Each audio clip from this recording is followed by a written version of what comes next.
going from good to great, to me, that implies going from what everyone else does to being exceptional.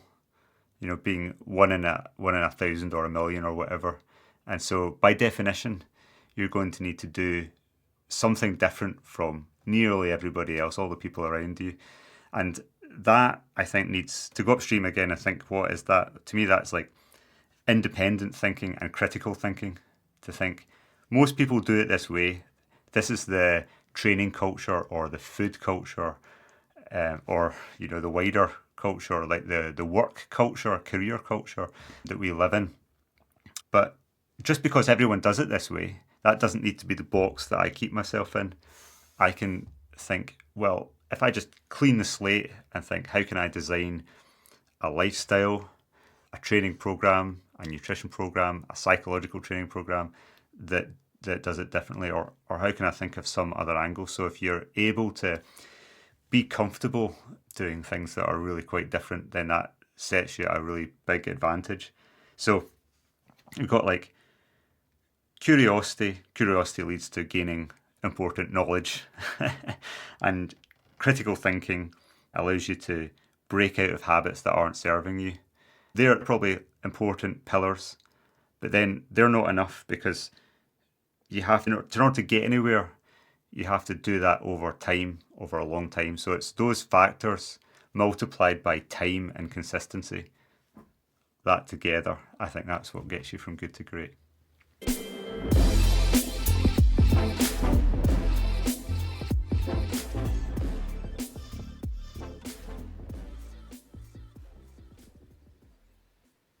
Dave MacLeod, welcome to the Testpiece podcast. I am absolutely thrilled to chat with you today, man. Thanks very much. Yes, like to chat about climbing.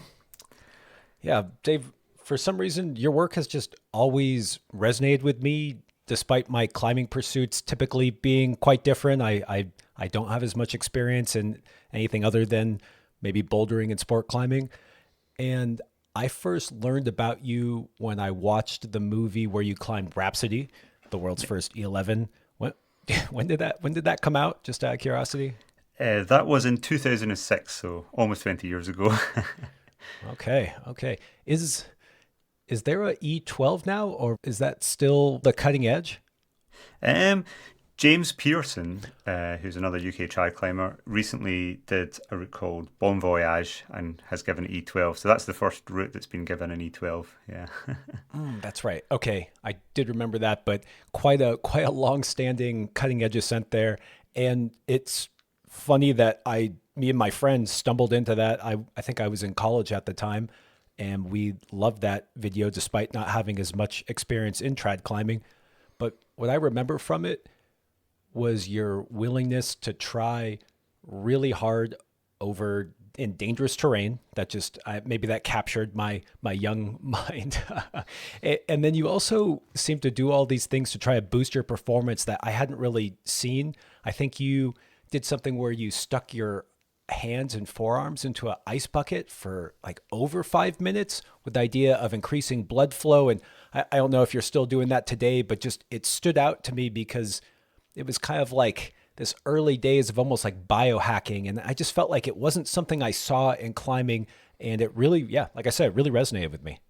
Yeah. At that time, I was studying at university, and I was studying sports science. I was experimenting with a lot of the ideas that I was reading about in sports medicine textbooks, such as cold immersion for increasing blood flow for injuries, and this, in my case, injured fingers. I actually no longer do that now, because the subsequent research seems to suggest it doesn't really do anything to improve actual healing. But that was an example of the approach that I tried to take quite early on in my climbing. I mean, when I started climbing in 1993, and I think around the same time, that was the first dedicated, like really good quality book, was written by Dale Goddard, an American climber, performance rock climbing, and that had a sort of semi-scientific approach to training for climbing, or an attempt at it. It was a really good book, it still is, and I read it till it fell to bits, and then I tried to carry that on with studying sports science and just tried to use that to push my climbing.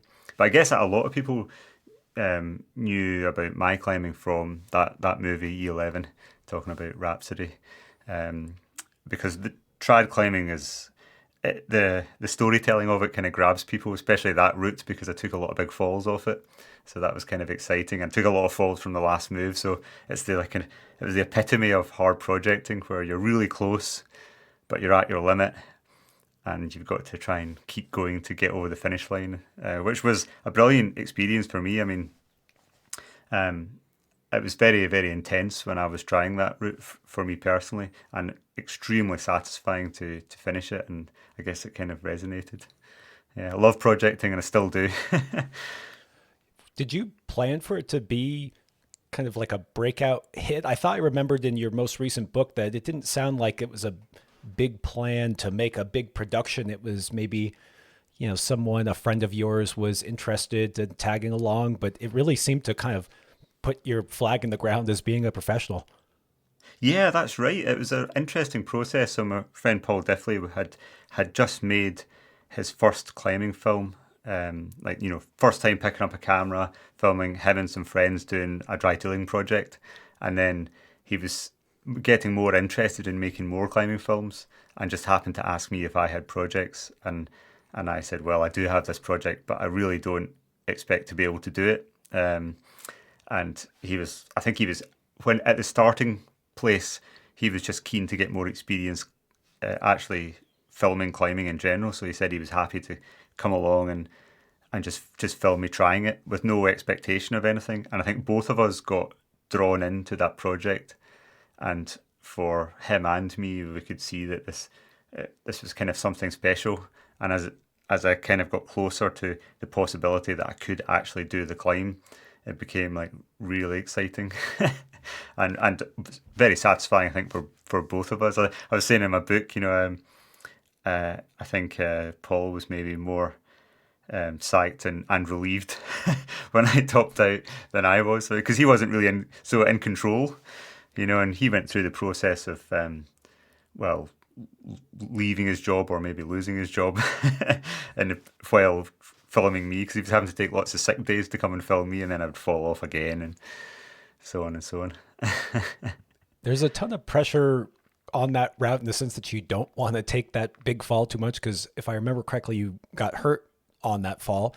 And I'm just wondering what it was like having did you feel like you had added pressure with someone filming and like, you need to finish this tape so that I can, go back to work?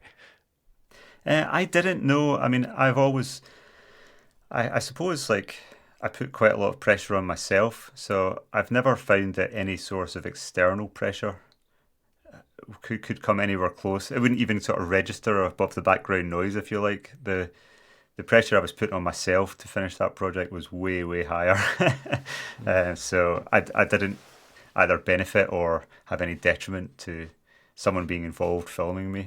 Although at times I definitely felt sorry for Paul, because he was coming out like hanging at the top of the route in the roaring wind, getting absolutely freezing cold day after day, and I knew that on every single attempt I had a 90% plus chance of failure, and it was just going to be, oh well, we'll try again, and even the next try will be a very uncertain chance of success. So sometimes I felt kind of sorry for him that he'd got caught up in my project that was so unlikely. But I think both of us understood that the payoff of sticking through to the absolute bitter end would be really good if it did work out, and that's the way it does tend to work out. Did you ever get used to that fall? For people who haven't seen the movie, it's a traditionally protected route, and at the top you are very above your last piece of protection, and it's a big fall. Did you get used to it? Because it seemed like you took that fall quite a few times, which looked extreme. Yeah, I did get used to it, and I was fairly used to taking pretty big trad falls at that time in general. And to be honest, like on some other routes, like I was doing a lot of trad on sighting in the years before I was on Rhapsody, and so I'd be on sighting on terrain where the gear was suspect, and I was actually taking some quite big falls onto gear that I really wasn't too sure was going to hold.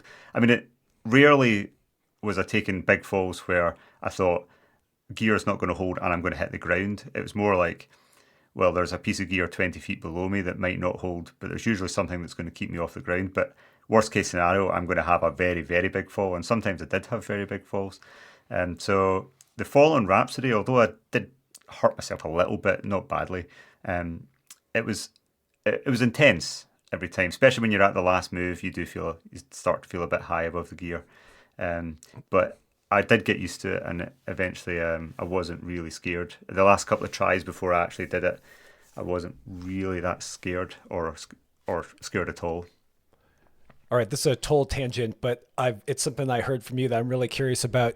I think you talked about this ladder of ability in climbing heading towards traditional climbing where perhaps your first steps should be something like climbing without any protection or gear and working your way up into where you are now. And the reason why I brought it up is that I think about when I do traditional climbing and I basically feel like I'm soloing because I've never fallen on my gear. And so I just kind of have this thing where who knows if it holds. And some people have recommended to me to do a stint in aid climbing because then you really understand your placement. You get a quick feedback loop. Uh, yeah. How do you square those two where, yeah, you should not want to ever fall, but then you really need to understand what good gear is versus dodgy gear? Yeah, that is an essential of trad climbing, is that you need to be able to discern between gear that's going to hold you or keep you off the ground. You need to know that if you're in a situation where you could fall, there's even a tiny possibility that you could fall, that you need to know what the situation you're in. Are you looking at a ground fall, or are you looking at a long fall, or are you really, really safe? And so you do need to understand trad placements. And I was in this exactly the same situation as you for a long time, where I was on-site trad climbing. I'd put in a cam or a wire, and I just had no real idea. So I felt like I was soloing, and that's a good thing. I think that's a safe thing. Is if you don't know whether you're soloing or not, assume that you are, and that'll keep you safe. And I did a fair bit of what you said, which is doing a little bit of semi-aid climbing, where I was just like messing around with gear, often at the bottom of crags and putting in placements and hanging off them and testing them and trying to work out the difference between a good placement and a not so good placement. And then when it finally clicked, I had a huge jump in my trad climbing because I was already physically, more capable. Um, and I've made some videos on YouTube about this subject, and I think a great way to start with the gear placement side of trad is to do aid climbing. But you can do aid climbing on a top rope, just like you can do climbing on a top rope. So if you set up a backup rope from the top of the crag and then aid climb up some crack, and in the length of a pitch you're going to place, like, I don't know, 30, 40, 50 pieces, maybe more, and that's a lot of practice to judge how to place pieces. And when you weight them, sometimes they'll shift a bit and you'll realize, oh, that wasn't quite in the right place, and you just learn so fast what works and what doesn't. So if I could go back to when I started climbing, I would have done that a lot sooner. um, yeah, so that really helped me to progress my trad climbing. Okay, good stuff. That's good advice. It's something that I see in all of your work, Dave, is you have spent a lot of time just out in the mountains trying all different kinds of climbing. And actually, to go on another quick tangent, when we were talking about Rhapsody, and I said that I didn't have as much of a background in traditional climbing, but I've always liked your work because you actually do traditional climbing, hard sport, hard bouldering, hard mixed, ice climbing. And I just kind of am wondering, like, what is the thread for you that ties all these really different disciplines together? Because I mean, yes, it's climbing, but bouldering is a lot different than ice climbing. It really is. Yeah. Honestly, the thread that ties them all together for me is the Scottish mountains. I really like being outside, um, in the place I live. I mean, I'm highly biased, but I think it's a really beautiful place, and I get so much out of just being outside in the Highlands of Scotland, which is just a lovely, lovely place. and it has great variety. It has many great crags, and one of the good things about it is not just the variety of the mountains, but the variety of the conditions. And I love the flow through each year, where you get good ice climbing and mixed climbing in the winters, and amazing bouldering conditions in the autumns and the springs, and then moving on to mountain trad in the summer. And you get this variety, and it leads you through the seasons in a really nice way. And I just absolutely love that about climbing. So that's the thing that ties them together. But also there's other layers to that. So hard bouldering is great training for hard climbing of any type. You get strong, you get precise, you learn to just climb really, really well and precisely. And that's really a great thing to have for trad climbing.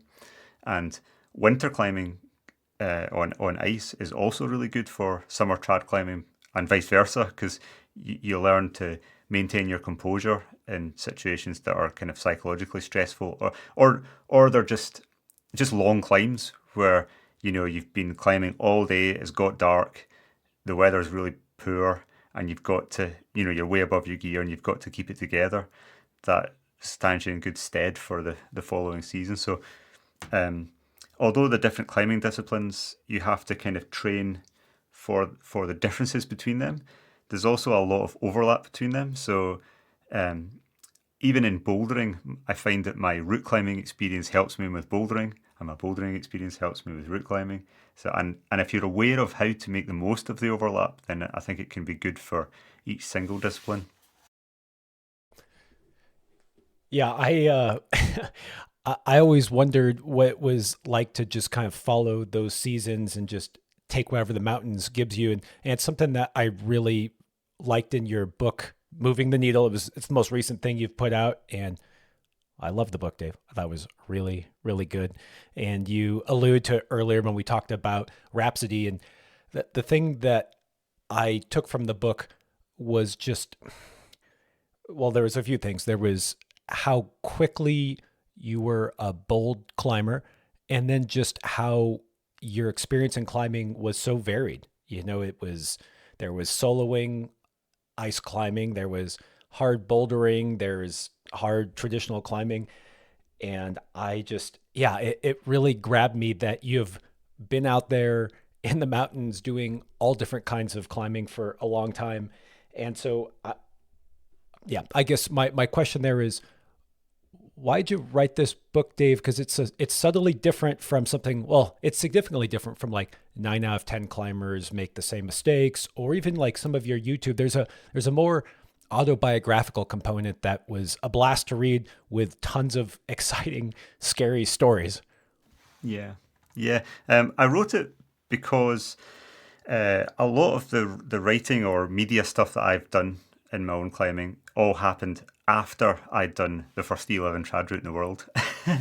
So since then, I've always tried to explore the topic and the challenge of trying to get better at climbing through my own experiences of doing it. So I usually am just like, I'm trying to achieve this level in whatever climbing discipline, and here's how I'm doing it, here's what's working, here's what's not working. And I use that as a kind of lead in to be able to discuss all of those concepts.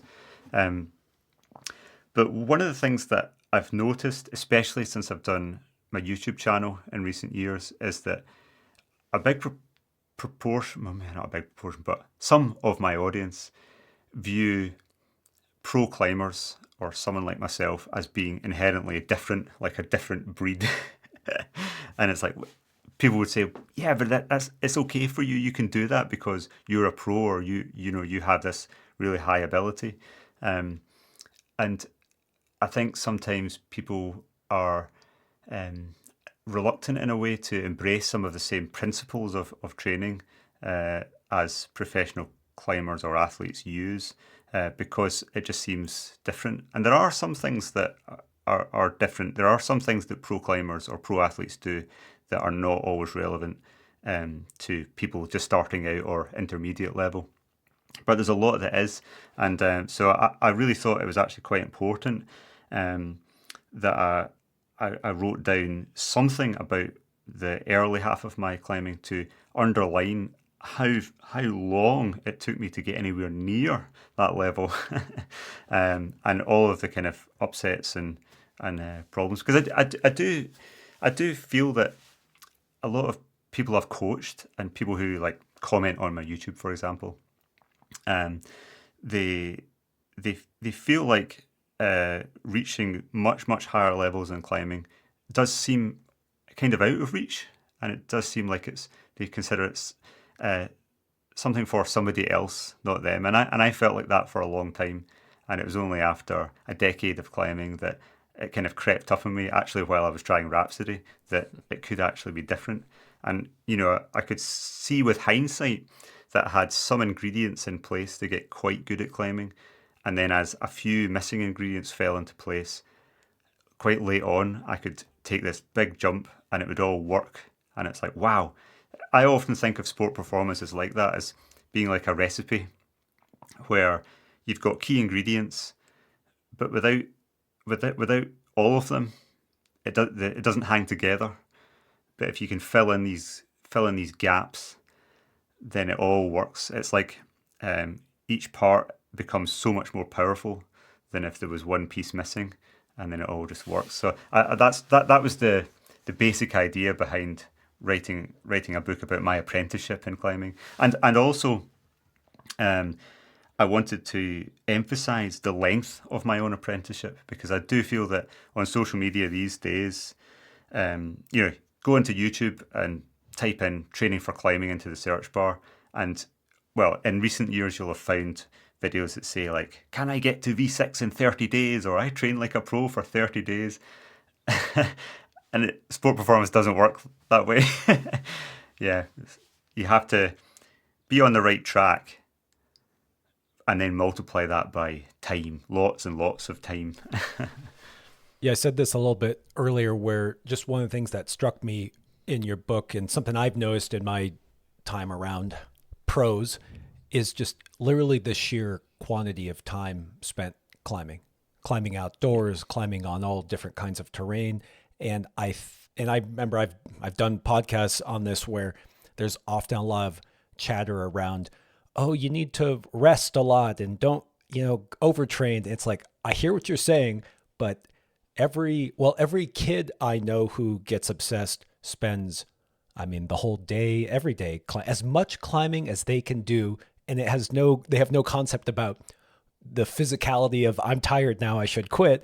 And same thing, I see a lot of professionals where they're kind of out 5-6 days a week. Maybe they're not always pushing the limit, but I feel like you look on Instagram and you get to see, a V14 send, and you think, oh, it's just these little spurts of highlights. They go out and they climb V14 and then, kick back and do nothing.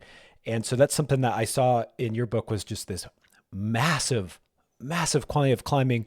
And I want to ask more about that idea of recipe, where it did seem like when you wrote the book, you'd have this hindsight look where you'd say, oh, and then this was kind of the missing ingredient and I leveled up. And I guess there's no shortcuts to that, but when you wrote that book and when you look back on it and when you deal with people that you coach, like, how do you start figuring out like, hey, I need more, I don't know, another pinch of salt or something, like how do you figure that out? I suppose it comes down to kind of critical thinking in a way, and finding a way to have a different perspective on looking at your own climbing. That, to me, that's the role of a coach or a self coach. If you're a self coach, you're trying to do that. You're trying to look at yourself from a different angle. And so, like in Moving the Needle, I talk a lot about other climbers who really heavily influenced me, and things I learned from them. And some, like some of the things were what you were just saying a moment ago about seeing in real life, in the flesh, the level of effort that a professional climber puts in, and just seeing like, wow, okay, that's hard work. Like I didn't really appreciate what hard work could be like until you actually see it. Someone that just does not give up and doesn't stop and gets up the next time, and even though they feel a bit beaten down by failing on something, they just come back the next day and just start trying again, and don't seem to get bogged down by failure.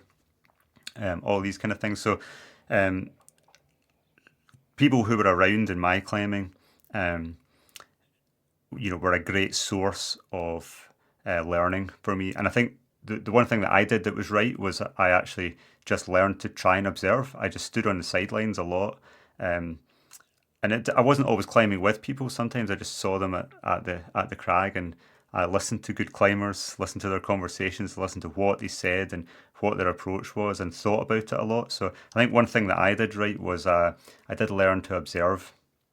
Um, and I think that came from a place of actually not having a lot of confidence. Like um, I didn't feel like I was a good climber, or that I was ever going to be. Um, and I knew that, well, the other really important thing that I think was paradoxically good for me was that I didn't come into climbing via someone showing me how to do it, like one person, like a mentor, like a parent or a friend taking me climbing.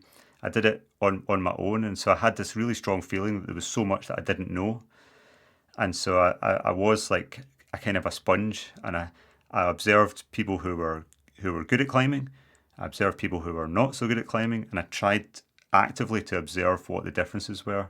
And I think getting into that habit really really helped me to learn a lot from other people. So when you're coaching yourself, that's what you're trying to do. And if you have a coach, um, you're really looking for them to give you the hard truths. I remember reading a comment. I think it was by Steve McClure, and he was saying that for so many climbers, you could write on a post-it note what they need to do to get to a higher level or to get to be really good. Often people have, uh, one or a few big flaws in their game that they need to try and sort out. And it's just not obvious to them, or no one's ever said, look, finger strength is not your problem, it's fear of falling, or the other way around, something like that. And if someone just like said that honestly to you, then you would kind of get it. So I think one thing that drove me forward in climbing was learning to observe, but also being quite self-critical and being pretty comfortable with that. Like a lot of time I was like, what am I doing wrong? What am I doing wrong? What do I need to do more of? And that was really good for me.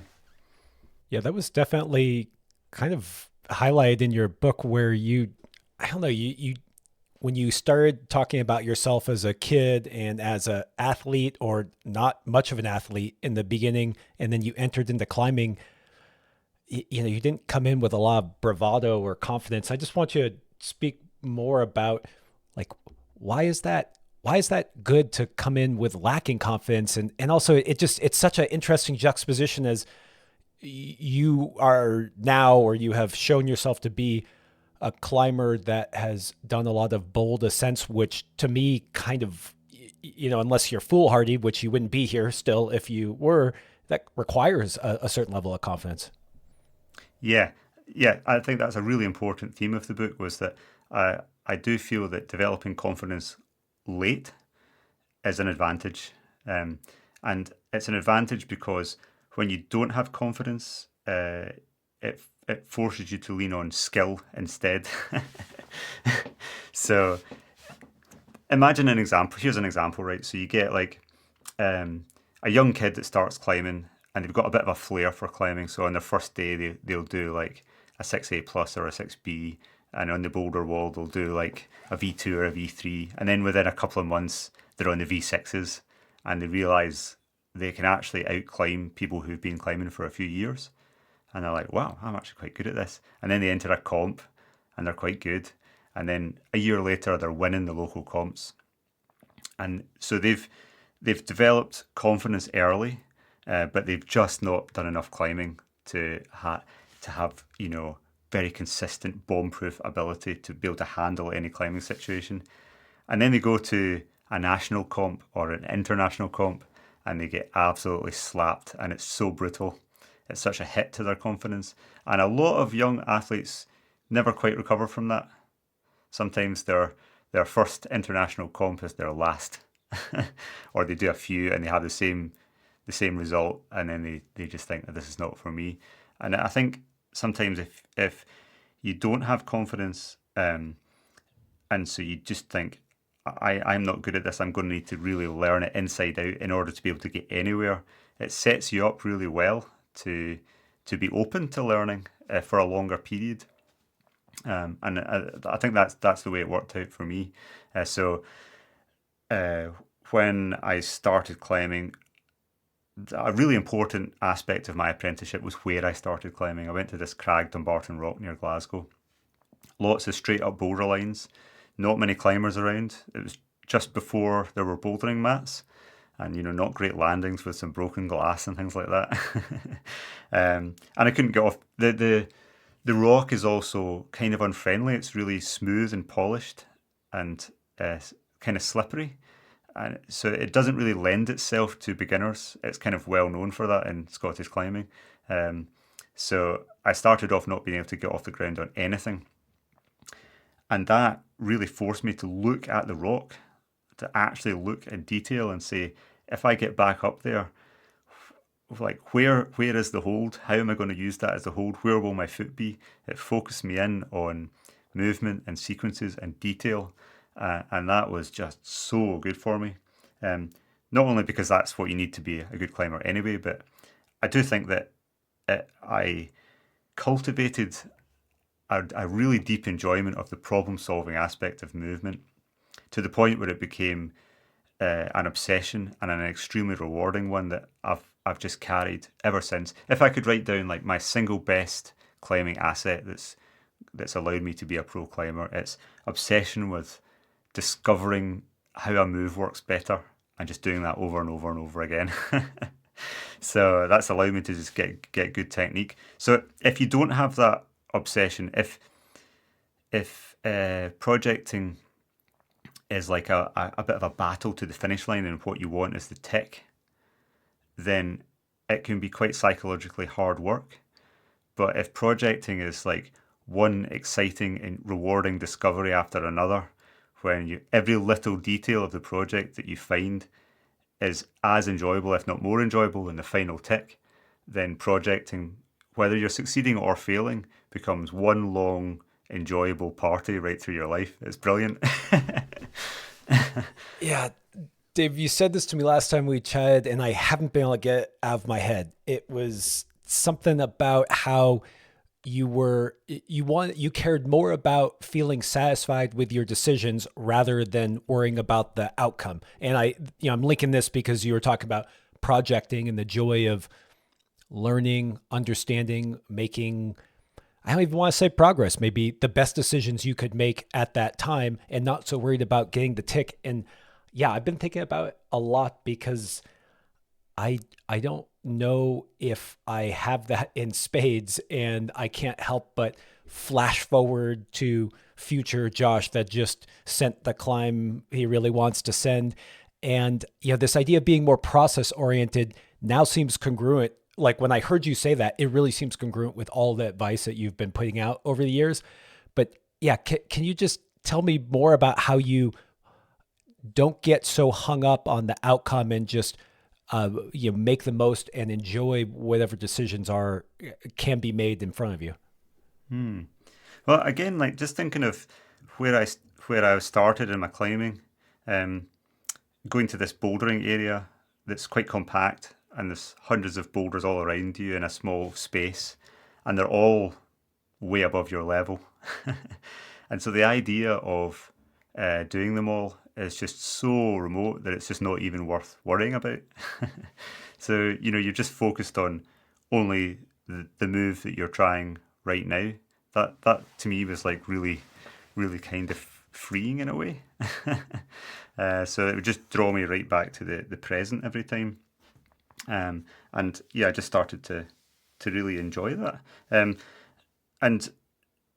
the more I kind of developed, like cultivated that enjoyment, the more I could detach myself from whether I was succeeding on the climb or not. So, for example, last week I was trying a project, and I last tried it a year ago when I was in better shape.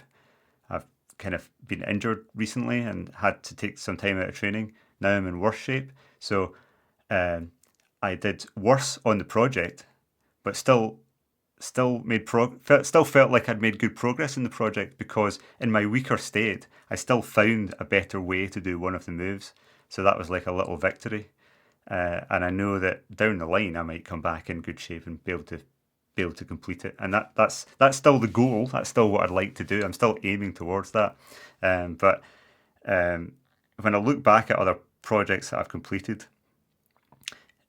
sometimes actually completing them is a really delightful, enjoyable moment. But more often than not, the best moment of the project is when you find some little change that just tips the direction of it, where you're like, yes, that's a little secret of the movement, an improvement in the sequence, where you're like, I used my brain, or I used um, sheer determination to just try all these different things and imagination, and it worked, and I figured something out that got me closer. That is, like, to me, really, really exciting. Like, last spring, I completed a boulder project that I've been trying for 3 winters, and the crux was the first move, literally like pulling off your ass off the mat and doing the first move. And I don't know how many times I must have tried that move, but it must be getting towards the thousands of times. Let's say you tried it, I know, 50, 100 times in a session, and I must have had like 20, 30 sessions for 3 winters in a row. um, and I had all these different ways I could actually do the move or get close to the move. And on every session, I always find something about either the different combinations of footholds, or the body positioning or the speed of the movement that I felt like I'd learned something about the movement. And so every time I just remember like walking back to my car in the dark, just really, I was all like bouncing with excitement, even though like some of the sessions I actually didn't do a single move, but I still felt I was getting closer, and I was right. I was getting closer because I kept on discovering little things, and then eventually the ingredients came together. Like I had a little boost of fitness. I learned all the sequence, and I did the climb, and I didn't see it coming. For a lot of it, I was still like, I don't know if I'll ever climb this, but it didn't really matter. And the other really important thing about pushing your limits in sport is that if I climb 9A, I'll immediately want to do 9A plus. If I climb 9A plus, I'll immediately want to do 9B. So what is the point in stressing about whether you complete the project? Because you'll immediately start the process again. Yeah, I mean, it makes total sense to me. I just my somewhere along the way, I feel like my ego or egos get wrapped up because actually I was thinking I was going to ask you, oh, Dave, were you like this when you first started climbing, or is it something you acquired through wisdom? And I was actually thinking what you were describing, where you're sitting at a wall, there's no crash pads, there's no one to, you're just climbing as a kid, and you get obsessed with like, oh, like how am I going to get to that next hold, and then where am I going to put my foot? And I remember those very, very beginning things of climbing, and the idea of topping out or ticking it just wasn't really what climbing was. Hmm. And so Hmm. I applaud you for keeping that childlike joy all the way through. And yeah, what do you do with people like me, or who get sometimes more wrapped up in the outcome, where they would probably have more joy and ultimately probably because of the joy have more success if they were more, yeah, enjoying each little bit of climbing rather than getting so stuck on the end result? Or like, how would you kind of instill that in someone else? Yeah, That's a yeah. difficult question. Actually, that is a difficult question because yeah, I've climbed with a lot of other climbing partners who I can see do find uh, projecting or dealing with pushing themselves quite psychologically difficult, and it takes a lot of energy for them to manage that. And I'm not honestly sure um, I really have a good answer. Um, I think my best answer would be uh, to just really think about what I was just saying a moment ago. It's like, imagine your future self when you do the project. What's going to happen? you just start another one. And Yeah. so and also, well, I mean, maybe I can think of it in terms of what concrete action would you do. So one thing that I do that I think might have been a catalyst in helping me to orientate my climbing around that philosophy, or if you like, is doing new routes. So when you do new routes, you're not chasing a grade because no one's graded it yet. You're going to grade it if you do it. It's just a piece of rock, and you're just trying it, and you know you can't look at a video and say, well, that climber was able to do that move that way, and so why can't I? It's just you and a piece of rock, and there's nothing else to go on. And so I think that helps to just refocus your mind back onto just your relationship with you and the movement on the rock, and nothing else. You can't really add anything else to it. So possibly if you're finding uh, things like completing projects or dealing with grades or anxiety about the level you're climbing at, like quite a good therapy would be to go new routing. Or another thing that I've heard other climbers do that gives them a lot of enjoyment is like go to the crag, don't take a guidebook, don't look at what grades the routes are, just try an on-site climbs. And actually, I know several people who've done their hardest on site where they didn't read the guidebook and they thought they were on sighting a 7B and it was actually a 7C plus. And then they on sighted their first 7C plus. So it's good for your climbing. It helps to get you get out. It helps you to get out of your own way. Yeah, I was just sitting here thinking, like, Josh, why don't you have that same joy that you started with? And I was thinking about how, as you get older and you've done something for so long, your identity starts getting wrapped up in what you do, and not even just externally, just like even internally. It's like I feel strong on this, and I like how that feels, and this is what I am and what I'm striving for. And so I just, trying to think of why someone might get sucked into that trap. And then your suggestion of going and climbing, well, something new in a different way. Actually, I was just in Fontainebleau and I did not take a guidebook because it's not really how it works there unless you're looking Yeah, for to do a specific one. And I just climbed and climbed and climbed. And then sometimes I think it happened the other way where I definitely did not have my hardest on site. Instead, I would struggle on something, have just a wonderful time on it, and then look and say, oh, that was 5C, which I don't even know how hard that is, but it's not too tough. yeah, And it did bring just a joy back to climbing, which I feel somehow, I don't want to say rekindled, but you get stuck on your board or on one of these standardized boards, which I love. I do love climbing on the board, but it's just this very like concrete, like binary success and instant comparison against others. And, I mean, you are a professional, and professionals, people who make a living doing this, like there is an element of, if you go to a competition, there is a winner and a loser. Like it's something that hmm people do have to struggle with.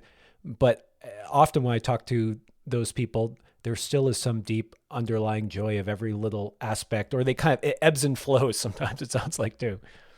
yeah. That's interesting that you said about uh, there are professional climbers and there's winners and losers. To me, like if you're going to be professional and you want to win, you absolutely have to be focused on the right things. So you really have to have this nailed. Like I think if you if you're identifying with like if you've not won the comp or sent the project that you're going to feel unhappy with yourself, then you're going to have a hard time being a professional climber. To me, like the absolute core of being a professional climber is simply to love climbing.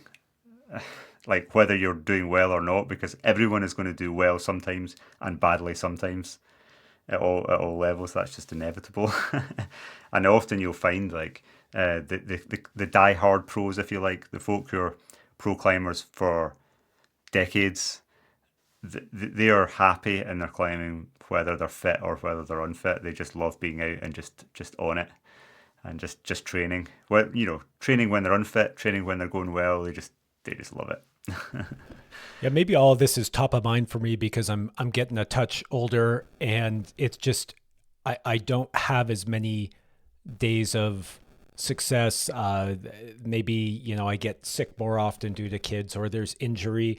And, when you said that thing about going out to an old project of yours and doing worse compared to the year before, but doing better compared to maybe the week before, and the joy you still felt. I don't know. There's no question here, Dave. I'm trying to imbibe this because it's also like if you're not enjoying it, just like you said, if you're not having fun, what are we even doing? What are Yeah, we doing out yeah. there? I think I was fortunate as well. Like one experience that I had just a little bit later in my climbing was uh, when I did start to get a bit better at climbing. Um, I had like a couple of goals that were like my lifetime goals in climbing. So there was no 8C sport routes in Scotland, and 8C was still like really really sort of high level at that time. So I just wanted to climb 8C sport, and there was no E9 trad routes in Scotland, and so I wanted to do E9, and I did the first E9 in Scotland, and I did the first 8C in Scotland, and um, I remember doing it like, oh, I've like done my lifetime goals and having that kind of what now, like where do I go next? And um, I always remember like something that kind of brought me back down to earth a bit and like helped me to reorientate towards um, what I wanted to get out of climbing. Was I was I was in Glencoe in Scotland, and I was coming back from a crag, and I was walking past this mountain hut, and there was a university mountaineering club staying in the hut that weekend, and one of the people in there actually recognised me, and he came out of the hut and invited me in to just to hang out for a while, and I went into the hut, and he introduced me to this girl who was in the club, and he introduced me as, "This is Dave MacLeod. He's climbed E9." Which instantly made me feel very awkward. But the girl said, "E9, is that near K2?" And it was absolutely brilliant. It just made me laugh. But it instantly made me help me to sort of see like the meaninglessness of the number. But it was also interesting because the guy who was introducing me, he now looked really stressed because this person didn't understand what what E9 meant, and I thought that was absolutely brilliant. But it helped me to really reorientate to what is important, and to help me to think about what was important about climbing to me. And it wasn't that I'd climbed E9; it was just that I'd um, broken a little barrier, and that's what I'm always trying to do. But the number is kind of meaningless. And one of the great things that actually I think so a lot of discourse on training focuses on the difficulties of getting older as an athlete, and there are some difficulties, but it doesn't talk much about the advantages. There are some massive advantages that older climbers have. Go on. One I'm of listening. one of them is that no one expects you to be good. it's it's brilliant. So if you're good, people are like, "Wow, like you know, you can still climb. That's amazing." So like expectation, like the weight of any expectation, if you're the type of person who struggles with that, well, that is going to lessen, and maybe you have less expectations of yourself. And so if you just keep training and consistently going out and enjoying your climbing, you might surprise and delight yourself and also other people. I I love that's impressing people via pity. Like, wow, that 40 plus guy isn't so bad after all. And here Yeah. we thought he was gonna suck. Yeah, I think part of the things that stress me out about getting older, I shouldn't say stress me out, that make me concerned about getting older, is that one of the joys I have in climbing, one of the many joys I have in climbing, is the feeling of getting to tell my body to do whatever I want it to do and adapting to the rock in that sense, and just thinking, wow, like I'm going to throw my toe over my head. I don't know. That's just, it's what it feels like. And having that kind of mind body connection where I almost can do as I wish, uh, and not necessarily in that overpower the rock way, but in the, I don't know, that just feels, this undercling is suggesting that I do that. Let's try it. And so uh, I think that's where some of my worry lies. But there's a lot more parts to the joy in climbing, and something that you are known for and was highlighted in the book is some of your boldness, and that actually is probably where I feel the most that ego drops away in my climbing, and I'm just focused and enjoying the moment for itself. Do you think there's a connection there for you as to why you enjoy dangerous climbs, or perhaps pushing that mental side of things? Yeah, yeah. Bold climbing is also humbling. It helps you with all aspects of your climbing because it's humbling. So anyone who does a career of bold trad or alpinism, mountaineering, is going to scare themselves shitless like a number of times, and it has quite a big effect on you. And I don't think there's any way to go through a climbing career without having an experience like that. Hopefully, you don't hurt yourself in the process. But as long as you don't hurt yourself too badly, it's really, really good for you, and it helps to refocus you on all that climbing has to offer, and it certainly has helped me.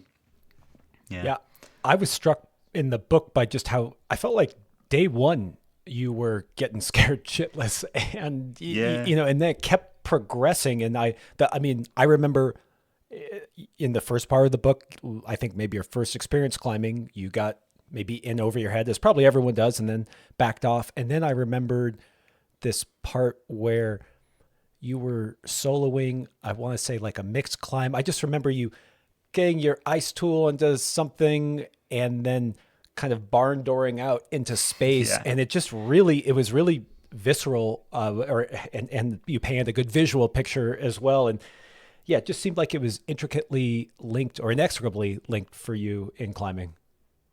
Yeah, yeah. I mean, the culture of climbing that I grew up in was that if you were a climber, you were an all-rounder. That was just the nature of Scottish climbing, partly because of our weather and our mountains and just the culture at the time. So trad climbing was very much the core uh, of climbing in general. And sport climbing and bouldering was actually quite a fringe activity in Scotland when I started. It was through the course of my climbing career that it massively expanded in my country.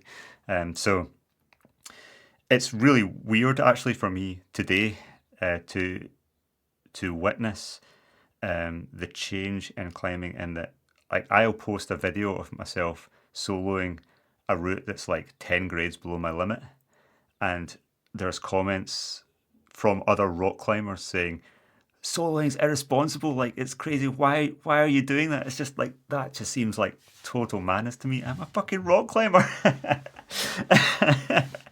Like soloing is what we do, and if you're going to be a trad climber, I made a whole video on this. So one thing that I'm also really conscious of is the danger of binary thinking of safe and dangerous as being a binary black and white in rock climbing. I think it gets people into a lot of trouble, and it causes a lot of accidents, and people get hurt this way. So they think like, am I safe or am I in danger? It's always a continuum. Um, if you're a trad climber, you will get into a situation where you're out above a piece and that piece falls out, and all of a sudden you're soloing. Or you commit yourself to a run out expecting there to be a piece of gear or even a bolt, and it's not there. And all of a sudden you're soloing. So to me, you need to be able to maintain your composure in a situation where you can't fall. Even if you just spend your life going around crags, like, scooting around ledges with a drop below, or doing any sort of mountaineering, you have to be comfortable with the idea of, I can't fall here, so how am I going to behave in order that I definitely don't fall? I need to climb accordingly to the environment I've put myself in. That is just the absolute core of being a climber. And so I feel that the idea that soloing as being something that Alex Honnold does but nobody else does is dangerous. And I've even had that experience with some with top roping. So I work a lot of routes on my own on Petzl shunt, and it's not designed for top rope self belay, but that's what I use it for. It's not 100% safe, and I do a few things to mitigate those risks, but I accept that it's not 100% safe. And people on social media get really upset about this and think it's not safe, it's not designed for that. And it's like, I know, but I've mitigated those risks by changing the way I use it. And I also accept that it's not safe. But they then will use a different setup that they consider safe, whereas I consider to be less safe.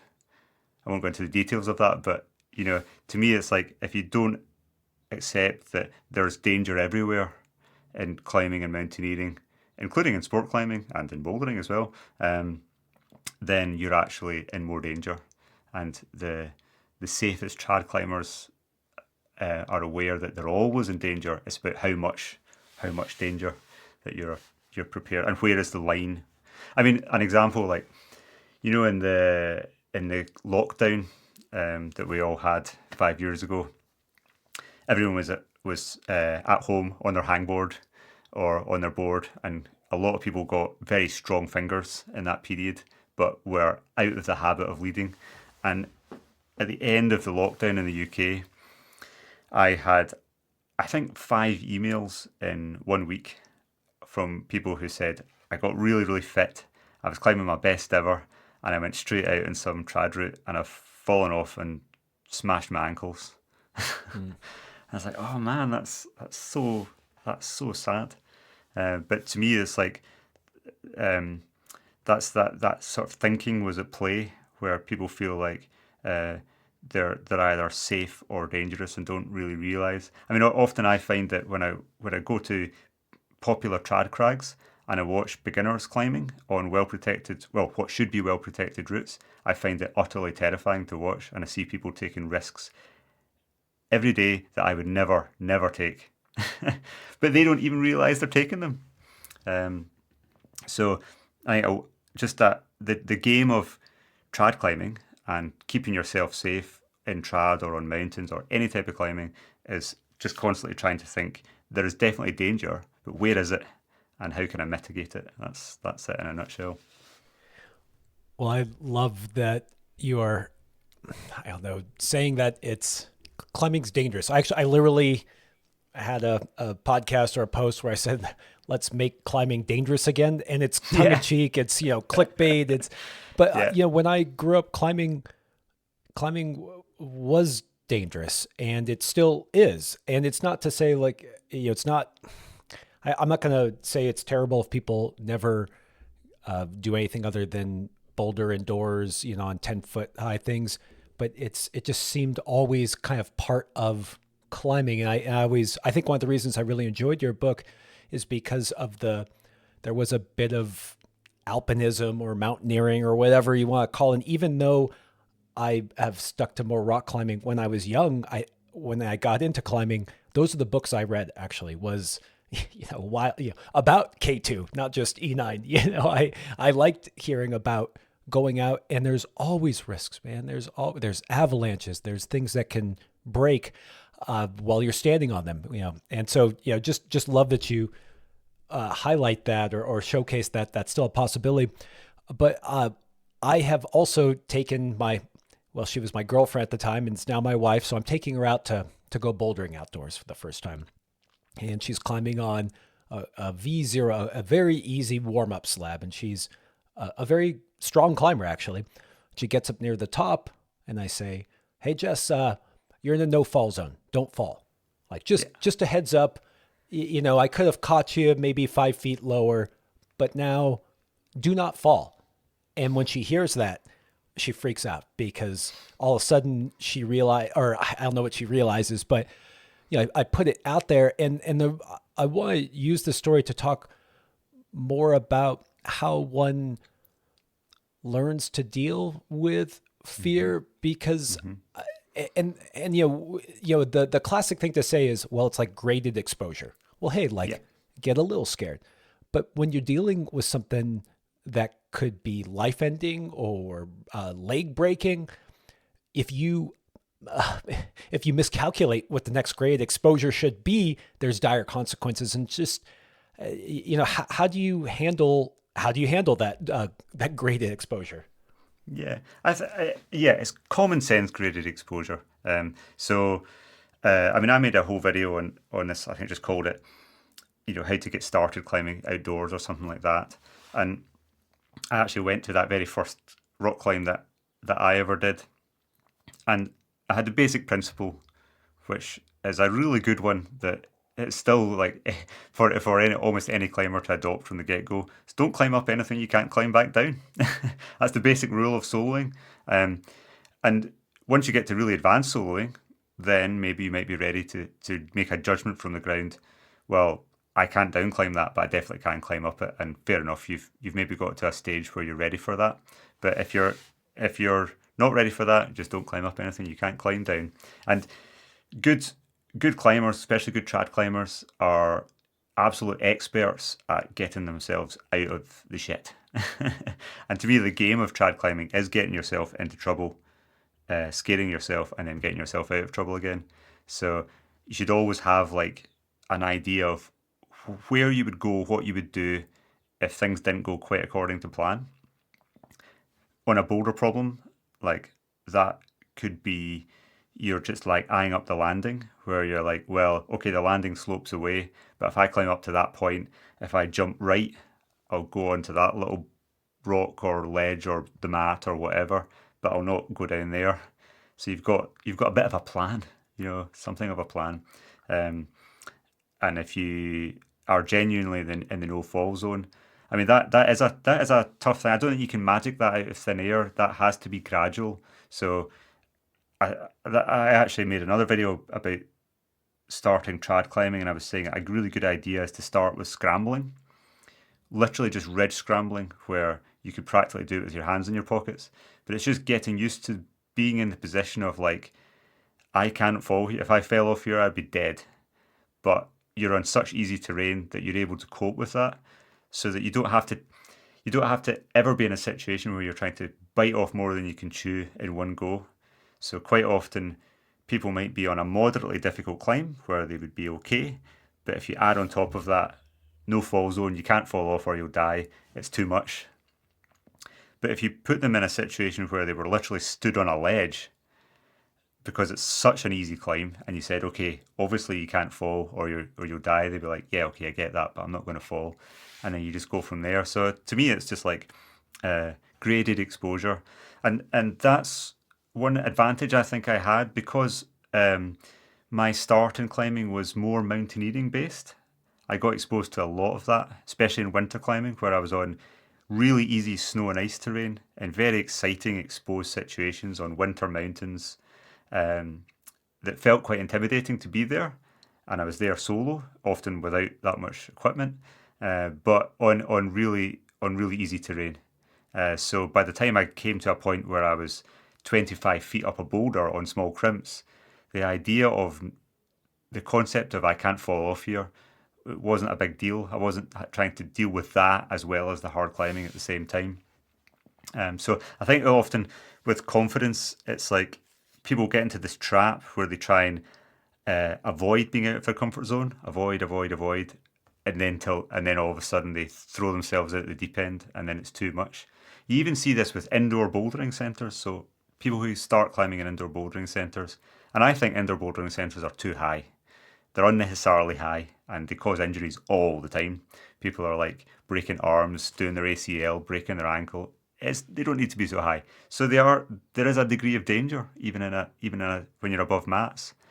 And often people who are scared of falling in the bouldering centre avoid falling, and they never learn to fall and land. They never learn to react quick enough to get themselves in a good landing position before they've landed. So they avoid it, and then they slip off from the last move, and they're in a bit of a panic state, and that's when they break the ankle. Whereas if they just practiced from a bit lower on a regular basis, they would have reacted, and they would have turned a potentially bad situation and they would have salvaged it and not got themselves hurt. And it's the same with high ball bouldering or trad climbing or soloing, where if you've got that graded exposure, it means that if you get in a situation where you're slightly panicked, you've got enough reserve to pull it back and stay in control. So it sounded like, for your wife when she was climbing on a high wall, if the grade was just 2 grades lower, then it would have been okay. Yeah, maybe she should have a better coach putting her in the right situation. But having said that, climbing is, I don't think it's not meant to be easy. It's not meant to be not scary. I certainly had an apprenticeship full of scaring myself, like in quite a big way. Whether I was like not always put myself in a great lot of danger, but I definitely felt scared because I wasn't ready. I was at the limit or outside of my comfort zone at the time. And in fact, that was one of the best decisions I made in my apprenticeship, was when I was trying to get used to high ball bouldering and soloing and trad at a slightly higher level, was I made a conscious decision to do one thing just slightly out of my comfort zone on every session. And that was a really good, because all training progress comes from consistency.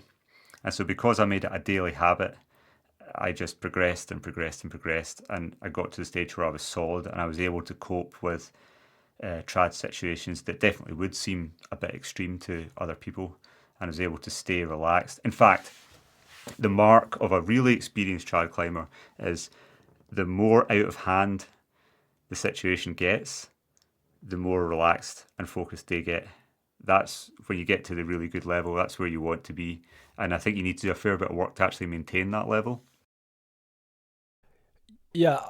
Okay. This idea of great exposure makes total sense to me. Being able to kind of have a plan B, the idea of being able to down climb what situation you got yourself into, all makes sense. But I feel like there's almost a binary switch that happens at some level where really the only way forward is full commitment and really doing your best. It's actually something I love about dangerous climbing or bold situations, is that somehow brings out the best in me, because because there is no alternative, or the alternative it's not, it cannot be even considered. And yeah, I mean, I don't know if there's any real answer here, because I don't think that everyone's different. But I do just think it's interesting to point out that it does feel like there is just a stark contrast between kind of being in it and then being like, oh, I'm here now, and there's no other option. Yep. That's one of the greatest things about rock climbing. I think you have to be ready for that. Not every climber is ready to cope with that level of intensity and keep it together. Because if you do get committed, like, you really have to know in advance that there's a possibility that that might happen, and are you really ready to put yourself in that situation? Like, the time to question that is not when you're in it; it's before you even leave the ground. But if you have a level of experience and training behind you that you're ready for that, then that is one of the greatest things about climbing, where you get committed and you realize you're not climbing down, and maybe it's not a great idea to fall off either, and you just have to go up, and the whole world has to narrow. I think that's where climbing approaches something like martial arts or something, where you have to just be flowing through the experience with no inhibitions, and you have this really hard edged awareness that any hesitation will only bring about the bad outcome. And there's one thing saying that, but it's another thing to act on it. That's where the experience is necessary, to be able to say, I have to just fully go. But when you do that, that can sometimes be some of the greatest moments of your climbing, where you're like, how did that happen? And sometimes, I mean, I've definitely had it where I've on-site trad climbing and on headpoints, where you climb a section and you're like, I just don't know how I was able to get up that. So it does bring out the best of you, but you definitely need that to be the top of a very wide pyramid. Otherwise, it doesn't work and it backfires and you panic. Yeah, I think one of the reasons why I like talking about this stuff and I just like climbing as a whole is I think that those moments I'll say that I feel very alone. Like, you just feel very alone. And I think you're confronted with yourself in a way that you Yeah, just, you get to find out what you're made of. Cause I think we all want to know, like, it's easy to talk tough on a podcast and then yeah. you're on a 6A, a lowly, 6A, and you're really scared and you go, okay, who am I now? And so I'm kind of curious about when you wrote the book and you were a young guy and you started, it sounded like, Dave, you weren't like the coolest, most confident badass in school, and you go into the mountains and you started doing badass stuff and being confronted with yourself. I'm just kind of curious, I don't know, like, what did it do to you as a young man, and how did you, when you come back into school and I don't know, everyone's reading the book and you go, oh, I almost died, but I'm here now. Like, what did that do to you? It was fantastic. It changed my life. Utterly changed my life for the better. That's why I feel like discovering climbing was like a massive, massive gift. It gave me this confidence that I didn't know I had, and I wrote in the book about how in school I started to realize that people were seeing confidence in me before I could see it in myself. And that was a weird experience. And it really caught me off guard, and I struggled to understand it. And also, like in my first chapter of my book, you mentioned it earlier when I was soloing on ice, um, and I had quite a sort of full-on experience. But I was like going up this ice route solo, and it was a day where I went climbing with a friend who I kind of introduced to climbing from school, and he was like much bigger and stronger and very natural athlete, more confident. He just sort of seemed further on than me as a teenager, Um, and we went up to go ice climbing, and he was intimidated. He didn't like the conditions on the day and wasn't sure. Um, but I guess I just reached this point where I was starting to become more forceful with my climbing. And I said, well, do you mind if I solo the climb that we were going to do? And I remember like going up it, and I could hear his footsteps in the mist as he was going up the snow gully adjacent to the climb, and just having this sense of self consciousness come over me, where I was sort of like, why am I here doing this solo? And I knew from our interaction at the foot of the climb that he thought I was being quite crazy. It's like, how am I like here being the crazy one? This is weird. Like, what is it about climbing that's getting me here? And I think it was just the learning, like all of those ingredients I was talking about, going to Dumbarton Rock, learning to move, and learning to move, learning from other climbers. So I was like gaining the skills, and then when you have skills, you can't help but have confidence because you just know. You're like, you look at a piece of rock or a piece of ice, and you just think, I know I can climb that. And you don't have that as a beginner. That's why climbing is so scary, and that's the gulf that beginners often have, where they can't understand how someone like Alex Honnold can stand at the foot of El Cap and go, I can climb that without a rope. But that is what having expertise that's hard won over years gives you. That's so special, where you have that confidence, even as a not inherently confident person. You can say, yes, I can start up that without a rope, and I know I'll be okay. It's very, very good. Very special. I like that moment you just said where you're on the climb and you can hear your buddy, and it's that weird moment where you can like be pulled outside yourself, where you like Yeah. almost see yourself from your friend's eyes, and you're like, oh, Yeah. what? Yeah. I mean, I want to emphasize again what you're just saying, where that volume of time, that's what really was showcased in the book for me, Dave. I was like, oh, he's been doing this from day one, and yeah, great exposure building up to it. And so it makes the E11 not so surprising, which was at the end of the book, right? Yeah. It was all leading up to it. Before we leave the boldness stuff, so we talked about how it's, you have these you're like, I am confident I can do this. I look up and and you're flowing along, cruising along, and maybe you really have that deep focus and that full commitment, and it's a beautiful thing. But then I have been in those modes, and I've been shook all of a sudden. Hmm. Maybe my foot breaks the pebble that I was using before, or the hold feels glassy when I used to think it was a jug. I don't know, just whatever it may be. I all of a sudden get taken out of the state, and Hmm. it is jarring. And when I say it now, like I can think of a few moments when that happened, and I still can feel it, man. Like, yeah, it's been 5 years, 10 years. I think, wow, I'm glad I'm still here. And so I'm wondering if that's ever happened to you. And then how does one reclaim that bubble, I'll call it, or whatever we want to call it, that flow state? And yeah, just any insight into those terrifying moments. Yeah, I'm not sure if I've ever let my climbing get to that stage where I've thought like, oh, I've really done it now. I'm not sure if I've ever done that. I can't really think off the top of my head of a time when I have that. I usually back off well before that.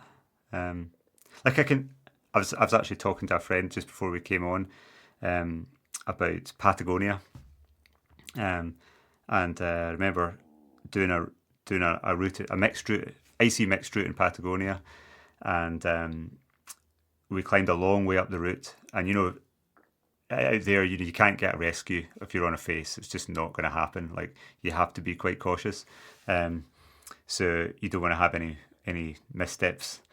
And I remember starting up a pitch and realizing I didn't have the right gear. I needed peckers and ice screws, and I didn't have that gear with me.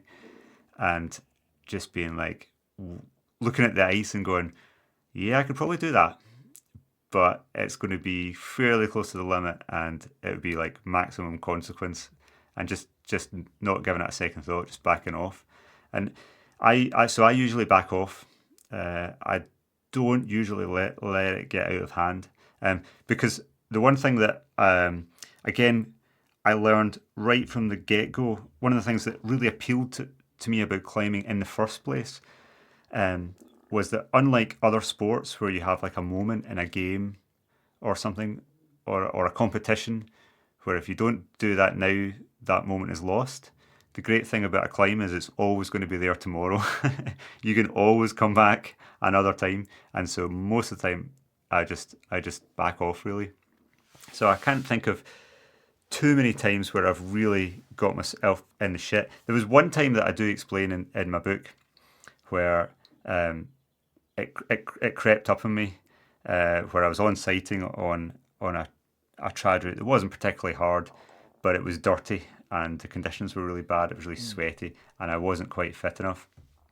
My wife Claire was belaying me, and I had some shaky wires well below me, and I had this gradual realization that I wasn't going to make it through this crux, and that I couldn't down climb either, um, and got pretty scared. Didn't quite know what to do. I mean, I was scared, but even though it kind of got out of hand, and I knew I'd really got myself in trouble. I didn't actually feel that scared because again, I think I was getting to that level of experience where I realised that really panicking was not going to serve my purpose. It was just going to make everything worse. So even though I actually thought like, I'm stuffed here, I'm going to deck out from 50 feet. I don't remember panicking. I remember my wife crying when she was beeling me, but I was kind of okay.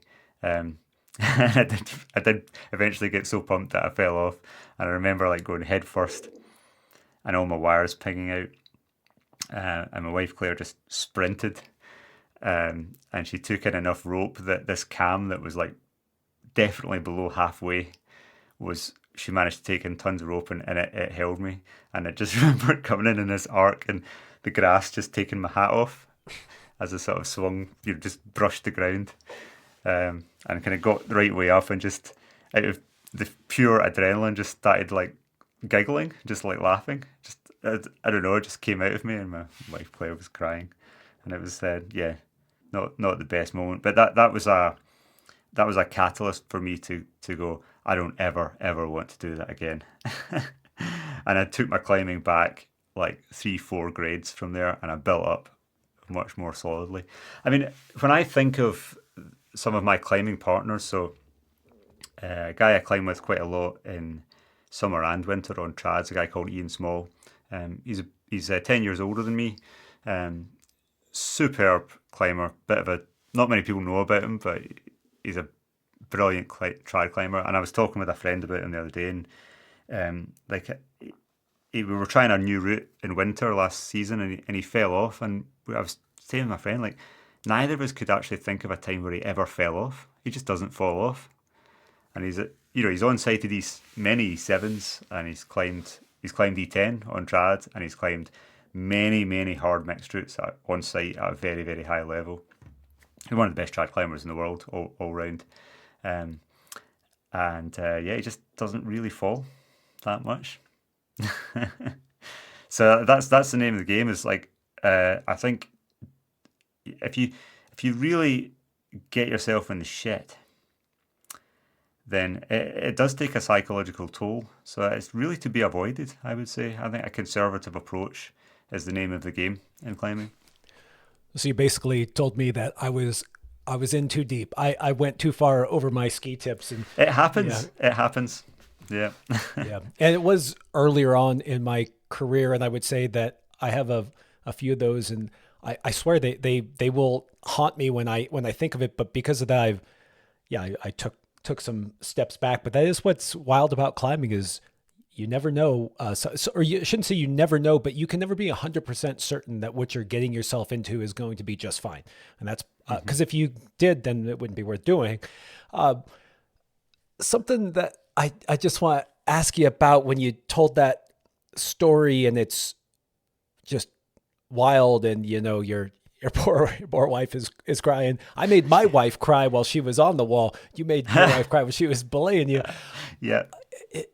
So you're getting, you have a family, and how has your relationship to bold climbing changed as you've gotten older, acquired injuries where now firsthand how much injuries suck, and you have other people that look up to you and really don't want you to get hurt either. Like, how does it change it, if at all?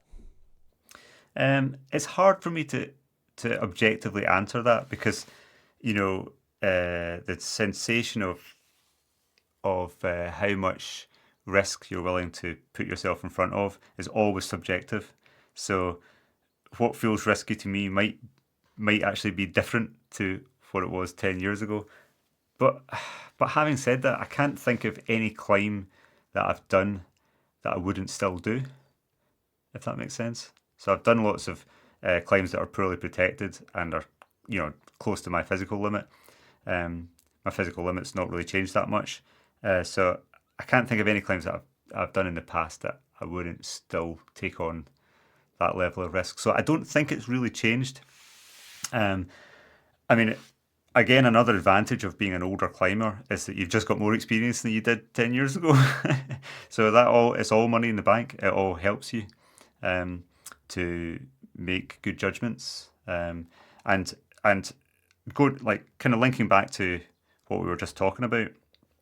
Um, if you've got more experience, and you've got more age. If age is making you slightly more conservative with risk, then that probably insulates you against scaring yourself shitless. And then scaring yourself shitless tends to put a big dent in your confidence.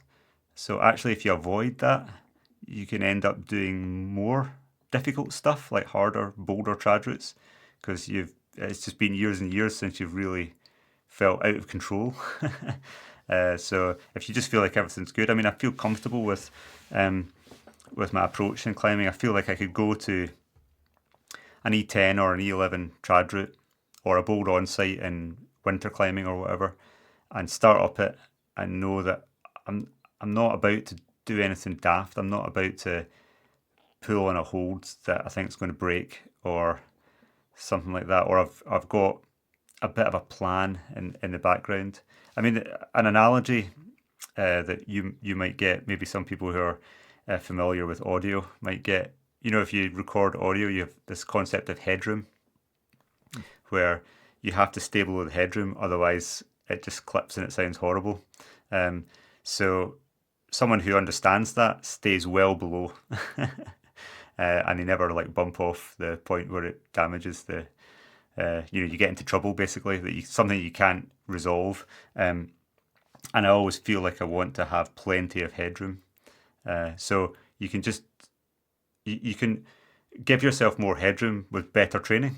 You can be fitter and stronger.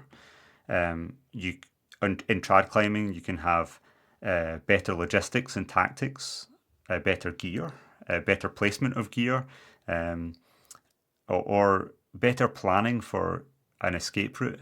Like I can think of, I'm trying to think of like times I've scared myself, and probably winter climbing is a good example because you're often climbing on site and it does feel quite intimidating. Um, I can think of a mixed route I was doing on Ben Nevis years ago. I remember going up this shallow overhanging corner, and I was hoping it's a corner, it should have a crack in it, but there was no crack. But I was like bridging up with little hooks, and I was like, well, there better be a crack. A crack will open up at some point. So I was like, right, I'll go one move higher, and if there's no runner, I'll go back down. And I did that for like 10 meters, So next thing you're like way out, like way out from the gear, and there's ledges below. It's a definite you can't fall, and feeling a bit out on a limb.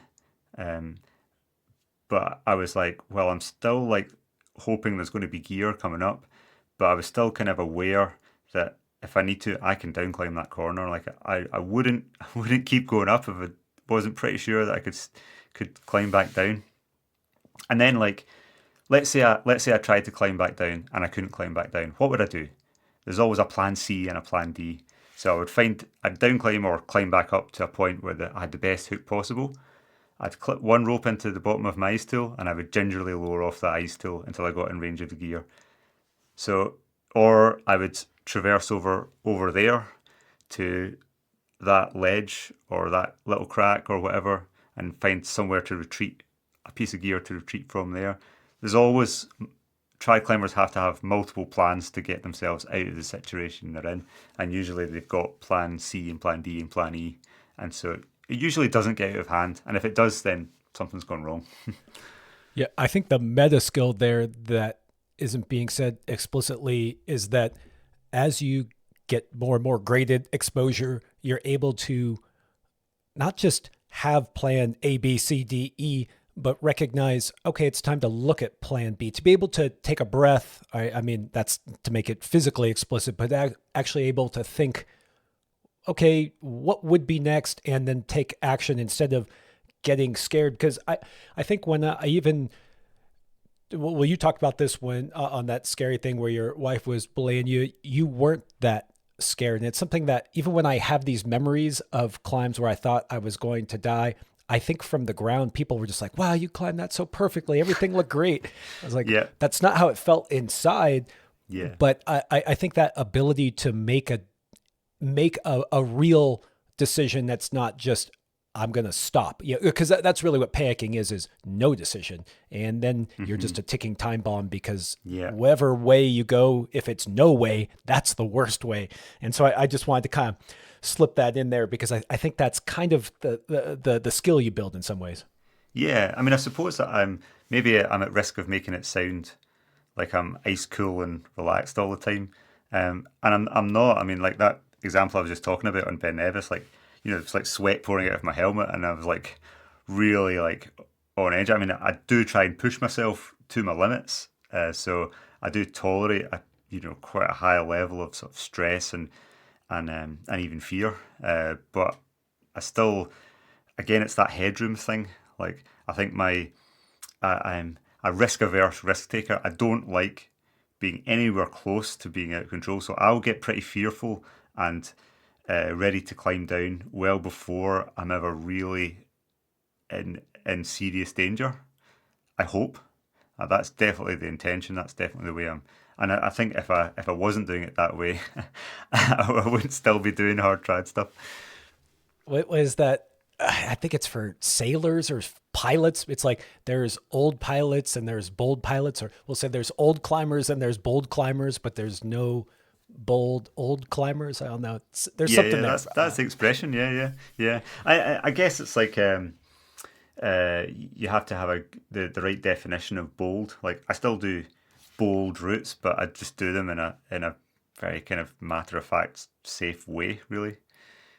Yeah, the reason one of the reasons why I brought this up, and then we can move on to a less death defying things, is that as I now have kids, and you would think that what I'm about to talk about is how I want to not get hurt or not or be around for my kids, but it's actually different where I think about those instances that you experience where you saw beginners at the cliff doing dangerous stuff, and this idea of headroom or this idea of you have to know what your limit is. And sometimes I just worry that, like, I can't shelter my kids from going out and doing these things. I don't know if Yeah.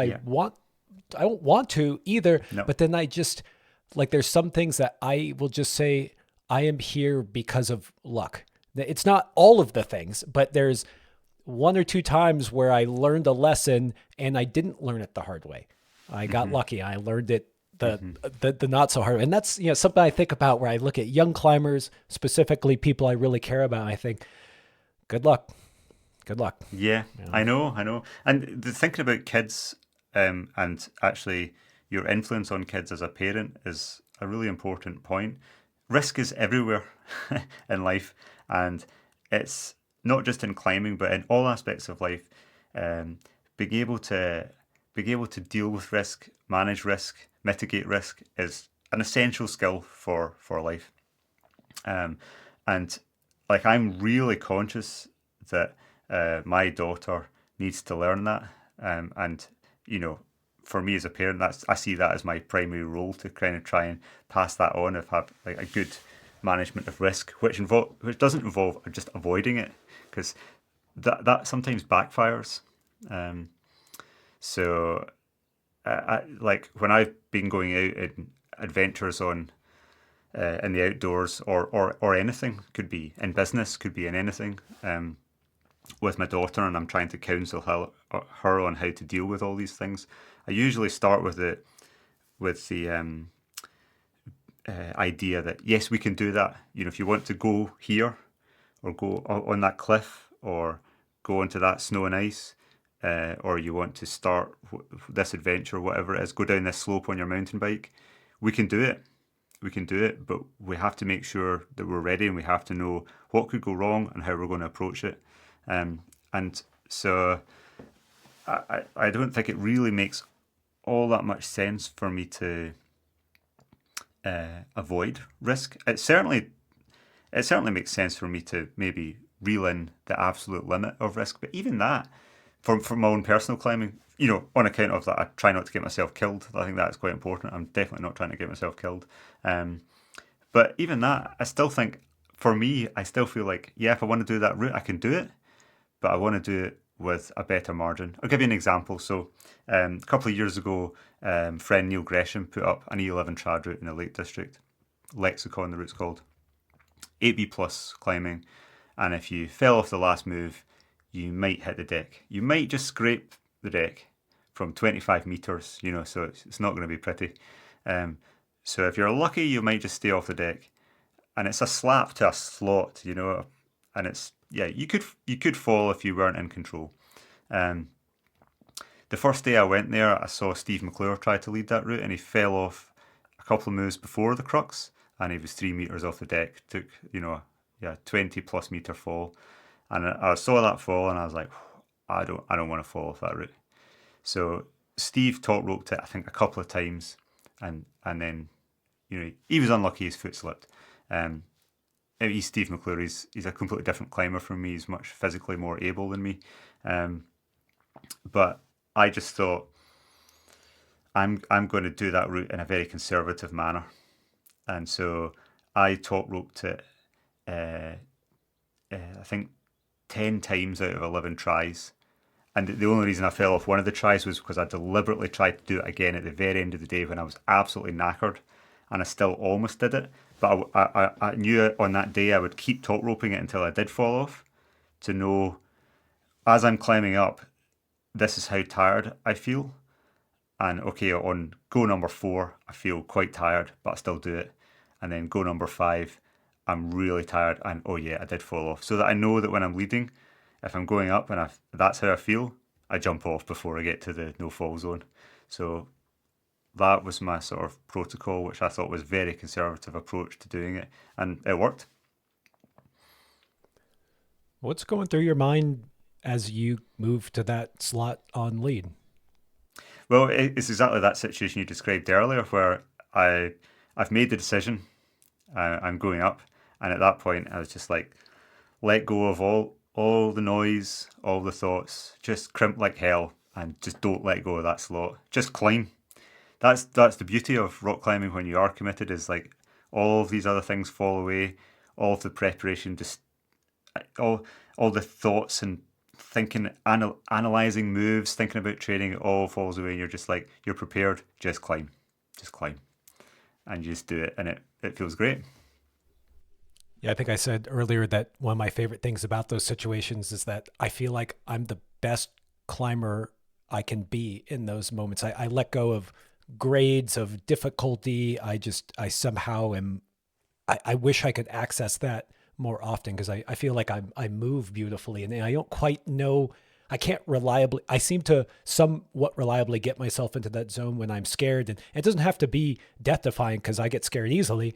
And yeah, I wish I could tap into that more consistently. Yeah, if you have any tips for tapping into that, please let me know.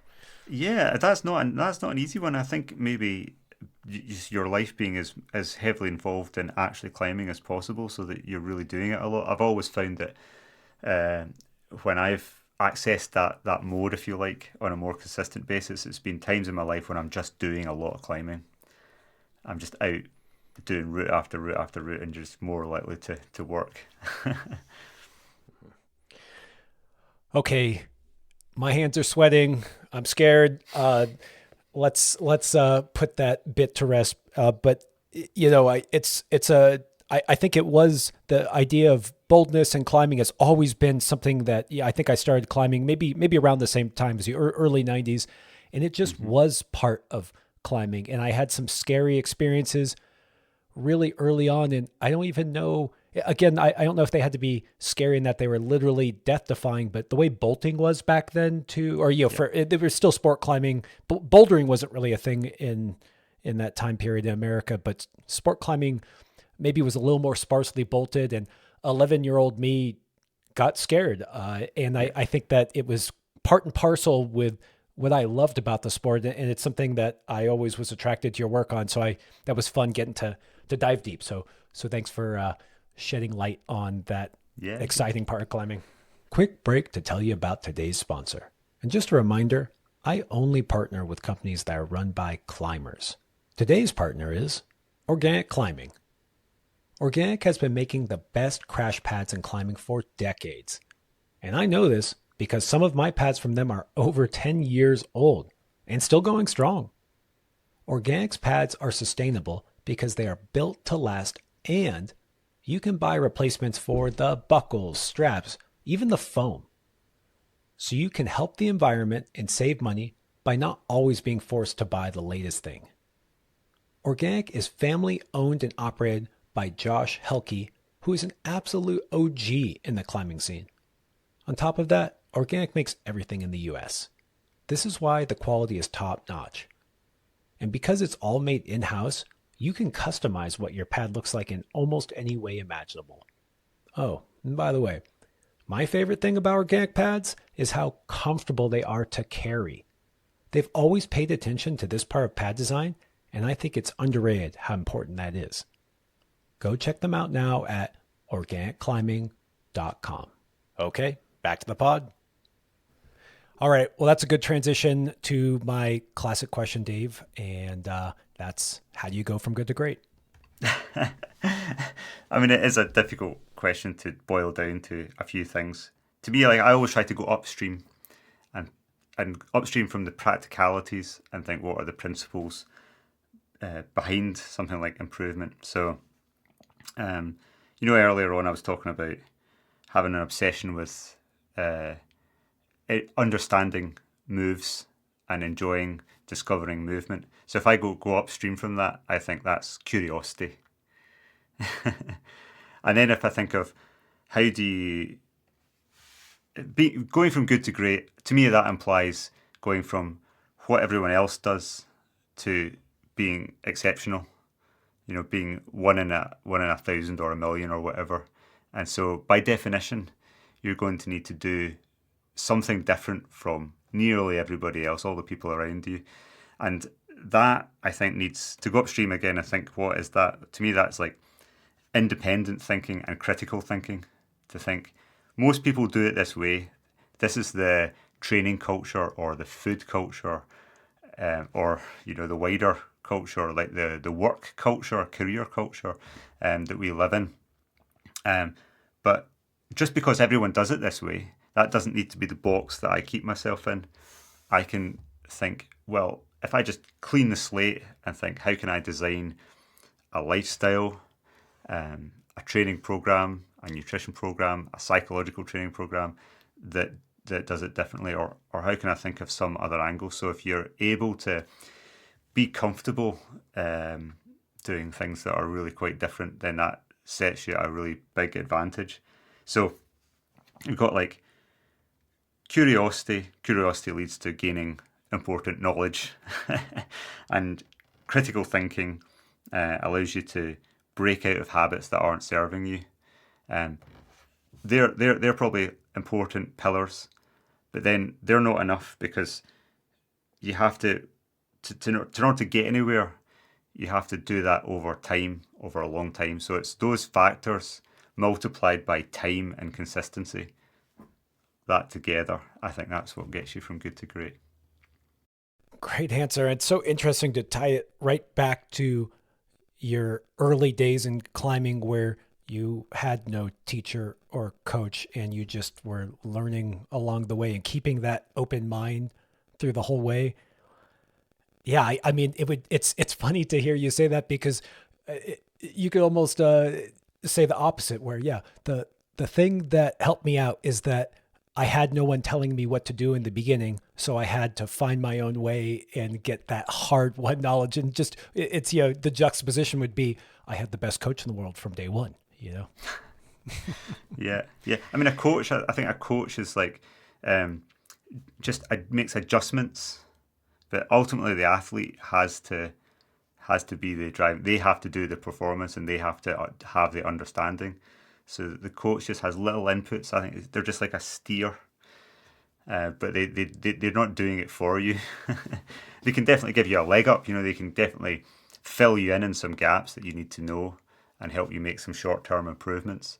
But really, I think it has to ultimately come from within. Otherwise, you're going to be limited by the thinking of the day, especially if you want to be if your definition of great is like, I want to do the first 10A, or want to break some barrier in climbing that no one's done before, and really move the needle big time, then even your coach is not going to give you the answers, because you have to go beyond the level of the thinking they're at.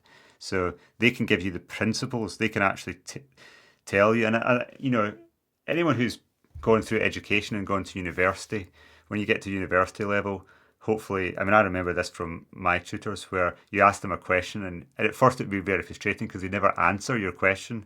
They would only give you tools to answer the question yourself. And with hindsight, you're like, oh yeah, that was them equipping me to actually think. And that's what allows you to make some real discoveries. So yeah, I think that's what's needed. Yeah, I always think about when we look at the people that typically we admire personally, but you could even say it as a society, it's always people who blaze their own trail. Like, I think about, I used to call it the yellow brick road, where you go to school and they give you a test, and if you get the right answers, then you succeed and you're on to the next test. And it's very enticing to be given a test and know that there's a right and wrong, but it doesn't necessarily force you to live up to, it only forces you to raise your bar to that level to which you're asked to jump over. And, Hmm. it's like, what if you made up the test? Like how, and I often, of course I admired Chris Sharma. He was kind of the one who came up when I was young and starting, Hmm.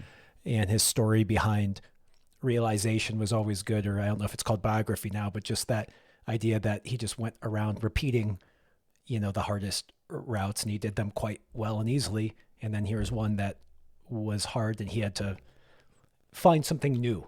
And Yeah. so I love that, Dave. That's Yeah, all yeah, climbers who've really become like legends like Chris Sharma have done that. Like Lynn Hill did that on like the nose in El Capitan. That was like another like landmark thing where it was just like with hindsight, you're just like, wow, how did she have the vision to do that? But when you listen to her talk about it, she is, I think, an exemplar of independent thinking where she's quite confident to uh, do things completely different, think up original ideas, have original thinking in her approach, whether that's to do with her actual training or the tactics that she used, or even just the vision to actually do it. I mean, in my book, I had a chapter about winter climbing where I was talking about the progression of Scottish mixed climbing, and uh, there was a kind of top level,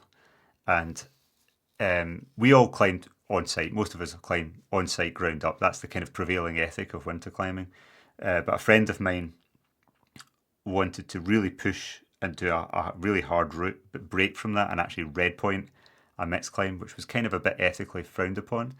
And I didn't want to do that, but I went and belayed him on a project. So he was top roping this mixed route, and it just was, in order to be acceptable ethically, it had to be something that was so much further than anyone would have imagined that it was just ridiculous. And so he went to try this really hard face climb in winter, and when he was top roping, I was like, it's just unreal. I was just blown away by the idea that someone could climb that in winter. And then eventually he decided, this route was called the Hurting, and eventually he decided that he could top rope it, but it was a bit too dangerous for the lead. So this one day where it was kind of crunch time, he kind of lowered back down, and I could see he was thinking about it, and then he said, I don't want to lead it, too dangerous for me. And he was like, well, do you want to have a go? And I didn't want to top rope it, but I was just so curious from watching on the moves at the start, and I would never have dreamed of trying that climb. But I got on it and I actually climbed, flashed it to like the second last move, and then of course once I'd done that, I realised I had to go back and finish it. But that was a case where someone else was like a catalyst for me to just break this glass ceiling and go, oh yeah, this is possible. It was amazing how that happened. well, yeah. When you started talking about Chris Sharma and Len Hill, I just wanted to say, oh yeah, and Dave MacLeod, when you did the first E11, and just what was your thinking that let you decide that, oh, I mean, no one's gone up the face of this. It looks quite dangerous. It's, next level difficulty, but I can do it. How did you wrap your mind around that? I just completely freed myself from the need to do it at all. It wasn't my project as far as I was concerned. I was actually influenced by a guy who was the best climber at that crag when I started climbing, a guy called Andy Gallagher.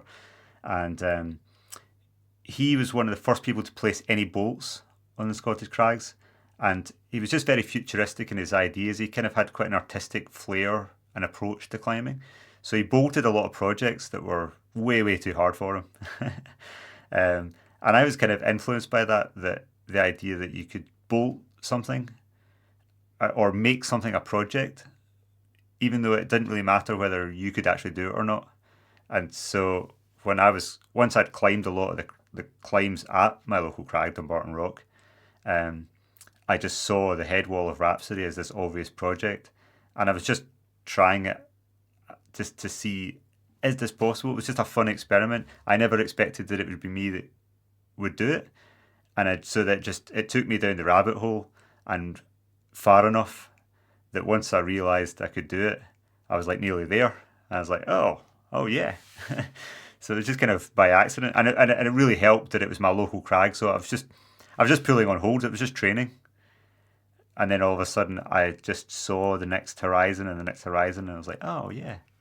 So I know that it might almost seem like a contradiction. I was saying that you need original or independent thinking to be able to see what's possible, but sometimes it can be something almost coincidental that you just have to go with, or sometimes it can just be pure good fortune. But I think the one of the things I can give myself credit for is I had a good fortune to be in the right environment, but when I did see the opportunity, I did grab it. Yeah. Yeah, it's so tempting for me to ask you a question like, how do you know when you've bit off more than you can chew, and it's too much of a project? And I think about that last hard boulder you did where you tried the first move a thousand times, and it just I just can answer it myself because of this love of the process, and you almost stumble into. I just find it so interesting that almost like a hack to not get mired in the thinking of, wow, this is too big, this is too much of a project, is just to break it down to the move right in front of you. Just Just to enjoy. move right in front of you. Yeah, I mean that's a huge solution to all of the psychological challenges of trying hard routes. Is just like just this, do one move at a time. Good stuff, Dave. I know you told me that perhaps you're got something coming down the pipeline on helping older climbers, training for older climbers. Is there anything you wanted to tease about that? Oh, yeah. Well, it's kind of early days, but I was thinking about making a course on training for older climbers because, well, partly because it's something I'm now more and more experienced in, is trying to climb as hard as possible, trying to break my own barriers um, at older age, and also for years now, I get lots of messages from people with questions about training and concerns about training, and often it's people who are like in their early 30s who say like, oh, I'm a bit older now, and I've got all these problems, age related problems to deal with, whether that's like careers, families, injuries, all these things. And to me, it's just so funny, like for someone who's 34 to say like, oh, all these problems of age. It's kind of funny. And I also am acutely aware that there are many climbers far older than me who are climbing far harder than me. Um, and I just think that there's a need to explore that and lay that out in more detail. How does one either maintain or continue to improve at older age? There are some things that are different from younger climbers. There are some adjustments to the way you approach training and improvement as you get older that do change with age. But there are some things that are not different. There are some things that are the same. In fact, I think one of the main things I would want to say is that older climbers basically have to be more and more like professional athletes the older they get. And I think that's the key mistake, is that older athletes feel that what professional athletes do is less and less relevant to them. But actually, they have to be more professional than the professionals if they want to achieve their potential. But if they are willing to do that, then their potential is still really, really high.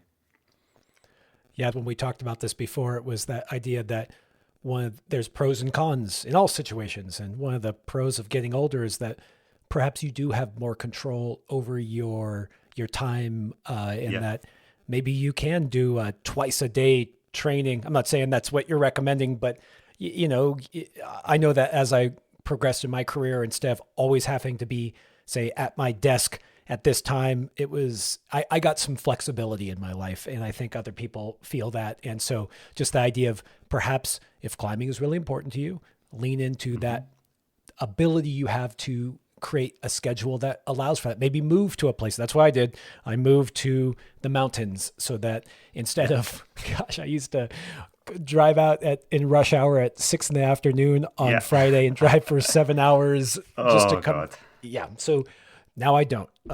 And so, yeah. Okay. Well, I look forward to it. And Great book, Dave. Thanks for that whole idea of being more process oriented and just loving the moment, not getting so attached to the outcome, not comparing yourself to others so much when you're doing it. Really, I don't know. It got me. It's something that's been sitting in my head the whole time. And I also really love getting to dive deep on boldness. Those were both themes that just really stood out to me in your book. And nutrition, always a fun discussion. So Dave, thank you. Thanks for coming on. I really appreciate it. Thanks very much. Good chat.